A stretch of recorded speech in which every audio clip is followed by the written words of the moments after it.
जय श्री कृष्ण।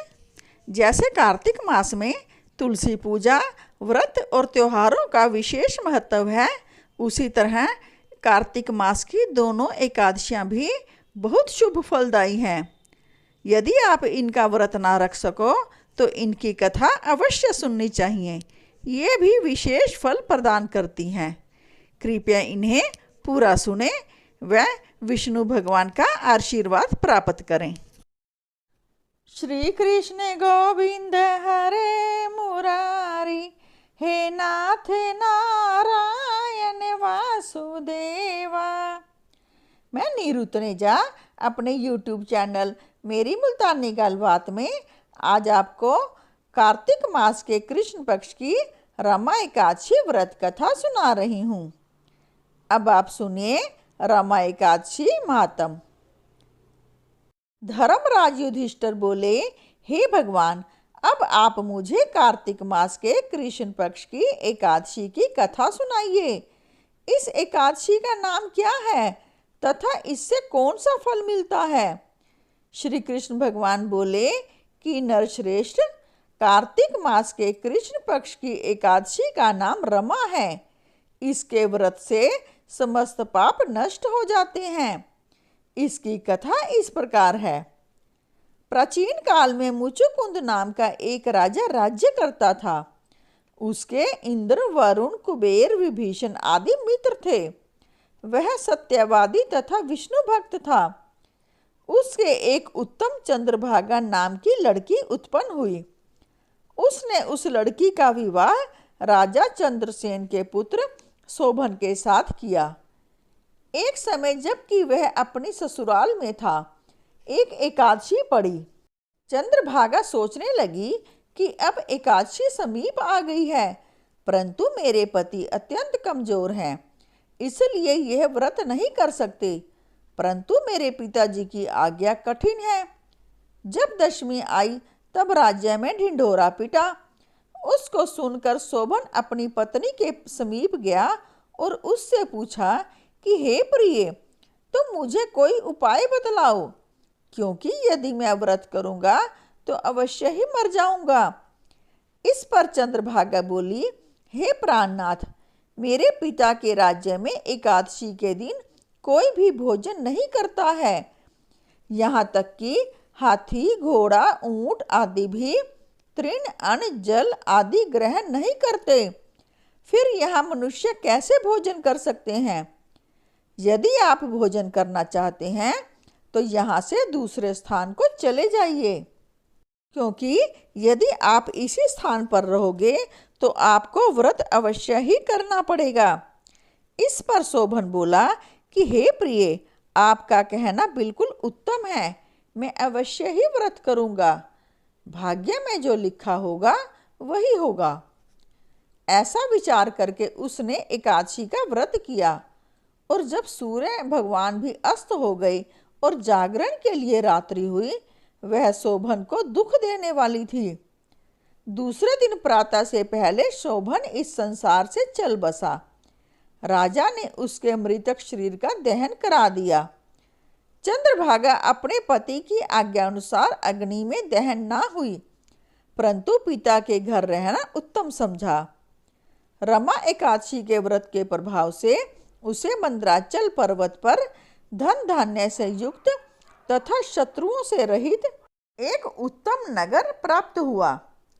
एक समय मुचुकुंद नगर में रहने वाला एक सोम शर्मा नाम का ब्राह्मण तीर्थ यात्रा के लिए निकला। उसने घूमते घूमते उसको देखा। वह ब्राह्मण उसको अपने राजा का जमाई जानकर उसके निकट गया। राजा शोभन ब्राह्मण को देखकर आसन से उठ खड़ा हुआ। अपने ससुर तथा स्त्री चंद्रभागा की कुशलता को पूछने लगा। सोम शर्मा ब्राह्मण बोला कि हे ब्राह्मण, हमारे राजा कुशल हैं तथा आपकी पत्नी चंद्रभागा भी कुशल से है। अब आप अपना वृतांत बतलाइए। मुझे यह बड़ा आश्चर्य है कि ऐसा विचित्र और सुंदर नगर आपको किस प्रकार प्राप्त हुआ? शोभन बोला कि हे ब्राह्मण, यह सब कार्तिक मास के कृष्ण पक्ष की रमा एकादशी के व्रत के प्रभाव से है। इसी से मुझे यह अनुपम नगर प्राप्त हुआ है, परंतु यह अध्रुव है। इस पर ब्राह्मण बोला कि हे राजन, यह अध्रुव क्यों है और ध्रुव किस प्रकार हो सकता है, सो आप मुझे समझाइए। मैं आपके कहे अनुसार ही करूँगा। आप इसमें किंचित मात्र भी झूठ ना समझें।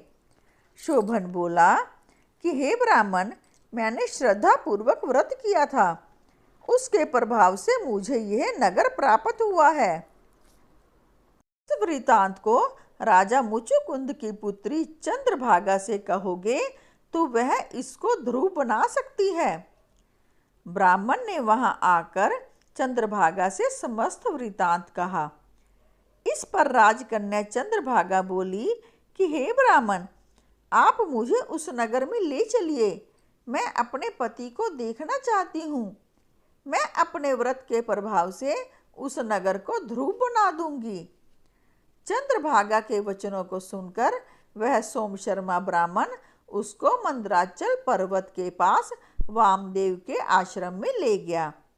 वामदेव ने उसकी कथा को सुनकर चंद्रभागा का मंत्रों से अभिषेक किया। चंद्रभागा मंत्रों तथा व्रत के प्रभाव से दिव्य देह धारण करके पति के पास चली गई। शोभन ने अपनी स्त्री चंद्रभागा को देखकर प्रसन्नता पूर्वक अपने वाम अंग में बैठाया। चंद्रभागा बोली, हे प्राणनाथ, अब आप मेरे पुण्य को सुनिए। जब मैं अपने पिता के गृह में 8 साल की थी, तब ही से मैं यथाविधि एकादशी का व्रत करने लगी हूँ। उन्हीं व्रतों के प्रभाव से आपका यह नगर ध्रुव हो जाएगा और समस्त कर्मों से युक्त होकर प्रलय के अंत तक रहेगा। चंद्रभागा दिव्य रूप धारण करके तथा दिव्य आभूषण तथा वस्त्रों से सजकर अपने पति के साथ आनंद पूर्वक रहने लगी और शोभन भी उसके साथ आनंद पूर्वक रहने लगा। हे राजन, यह मैंने रमा एकादशी का महात्म कहा है। जो मनुष्य इस रमा एकादशी के व्रत को करते हैं, उनके समस्त ब्रह्म हत्या आदि के पाप नष्ट हो जाते हैं। जो मनुष्य रमा एकादशी का महात्म सुनते हैं, वह अंत में विष्णु लोक को जाते हैं।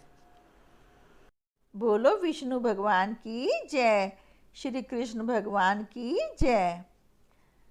अब आप कमेंट बॉक्स में जाकर विष्णु भगवान की जय, श्री कृष्ण भगवान की जय अवश्य लिखें। और यदि मेरे इस चैनल को सब्सक्राइब नहीं किया तो कृपया सब्सक्राइब का बटन अवश्य दबाएं।